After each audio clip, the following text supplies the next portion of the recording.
Hi friends, அஸ்ஸலாமு அலைக்கும். இன்றைக்கி டேஸ்ட்டான ஹெல்த்தியான அரிசி மாவு, ராகி மாவு, கோதுமை வச்சு சூப்பரான நம்ம ஒரு ஹல்வா எப்படி ரெடி பண்ணுறதுன்னு பார்க்கலாம். வாங்க நம்ம சேனலுக்குள்ளே போவோம். Welcome back to Ashiya home kitchen.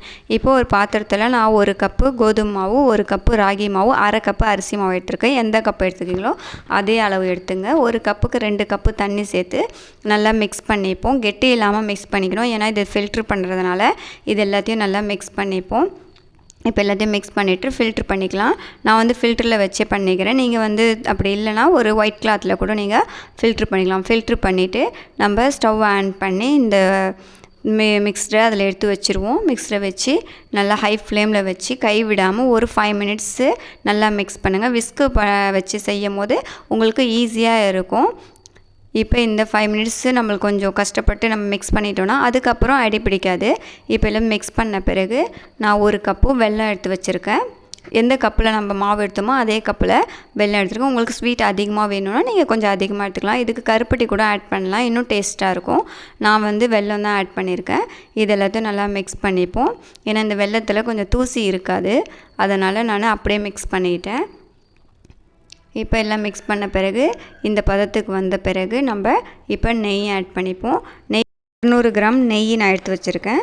அதில் வந்து 150 கிராம் நெய் வந்து கொஞ்சம் கொஞ்சமாக ஆட் பண்ணிக்கணும். ஒரு டேபிள் ஸ்பூனாக ஆட் பண்ணிக்கணும். ஆட் பண்ண தான் அந்த ஹல்வாவும் நெய்யும் நல்லா சேர்ந்து பாத்திரத்தில் ஒட்டாமல் வரும்.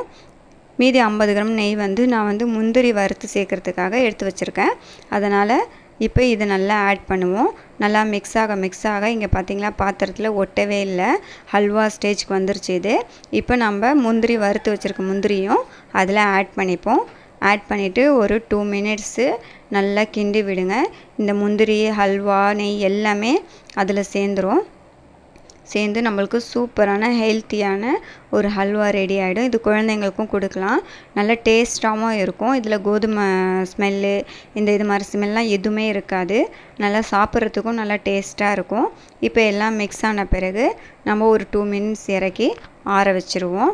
ஆற வச்சுட்டு இப்போ நம்ம எந்த பாத்திரத்தில் வைக்கிறோமோ அந்த பாத்திரத்தில் கொஞ்சமாக நெய் சேர்த்து நல்லா ஸ்ப்ரெட் ஆக்கி விட்டுட்டு அதுக்கப்புறம் இந்த ஹல்வாவை அதில் நம்ம சேர்த்துட்டு நல்லா ஆற வச்சுருங்க. மேலே முந்திரி லேசாக தூவி விட்டுட்டா சூப்பரான ஹெல்த்தியான ஹல்வா ரெடி ஆகிடுங்க. இந்த ரெசிபி ரொம்ப டேஸ்ட்டாக இருக்கும். இன்ஷால்லா ட்ரை பண்ணி பாருங்கள். எப்படி இருக்குன்னு சொல்லி ட்ரை பண்ணி பார்த்துட்டு மறக்காமல் கமெண்ட் பாக்ஸில் சொல்லுங்கள். அதே மாதிரி நம்ம சேனல் பிடிச்சிருந்தால் லைக் பண்ணுங்கள், ஷேர் பண்ணுங்கள், சப்ஸ்கிரைப் பண்ணுங்கள். அஸ்ஸலாமு அலைக்கும்.